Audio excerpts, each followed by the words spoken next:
Welcome back. The 431st Military Transition Team soldiers are working hard helping the Iraqi Army to support themselves. Private John Cano has more.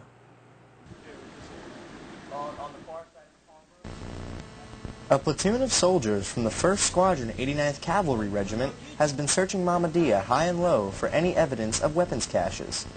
They are looking for indication of improvised explosive device materials in particular. There are many methods of gathering information on where to look. One of those methods is just talking with the local Iraqis. Just engaging them, talking. You meet as many people in your AO as possible, and try to get our message across to them. And I think they realize what we're all about, and that we're here for a better Iraq. And a lot of times they start talking again. Sometimes it isn't always easy to get information from the local nationals. There are a lot of instances where they are just frightened. If I go into an area that has a very bad influence from AIF forces, a lot of times they'll just say, I don't know anything that's going on. If there isn't that much AIF influence in the area or just on the outskirts, a lot of times they're very positive. You know, they bring us in their house, they want to have chai, and they want to talk to us. The soldiers sometimes use metal detectors to search areas for any kind of metal, which might lead to a cache. They are always thorough in their methods, never leaving any stone unturned. Reporting for the 10th Mountains 2nd Brigade Combat Team from Mahmudiyah, Iraq, I'm Army Private John Cano. Lifting the morale of the soldiers while in the combat zone is one of the 25th Infantry Division's band's goals. Sergeant Matt Zier reports on the music they play for the soldiers. A simple tune can brighten a person's spirits.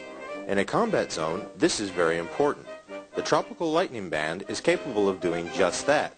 Their primary purpose is to boost soldiers' morale, along with providing music for official ceremonies. Though being in the band may seem like a simple task, these troops are still soldiers first. Staff Sergeant Michael McLaren explains how they manage both tasks. Pretty much we can plug and play personnel within the different groups, so that when we are off on security detail, or if we're doing a local national watch, or if we have the BDOC watch, we can always substitute somebody else to go in and be able to perform, so at no time do we have to shut down our musical aspect of support for the division. Combat zone operations can prove very stressful for the troops in the field. The 25th Infantry Division plans to use this band to help relieve some of the everyday strains of war. A lot of the outlying areas don't get the normal support from USO and Armed Forces Entertainment because it's very difficult to get those groups out there to support those troops. Whereas when you have an Army band, we're soldiers. We can protect ourselves, we don't have to worry about security details, and we can go out and perform for them. And that's when it really hits, because we're able to bring a little bit of home to the troops when we're deployed. So that's very enjoyable.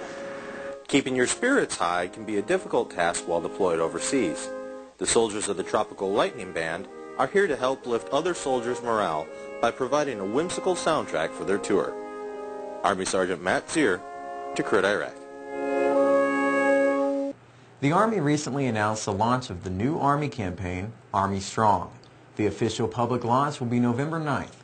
The new campaign will address interests and motivations of those individuals considering a career in the Army, and will also speak to family and friends of prospective recruits. A preview of the campaign and more information is available at Army Knowledge Online. We will be back with Mel Clerks and the Intensive Care Unit at the Bagram Airfield Hospital.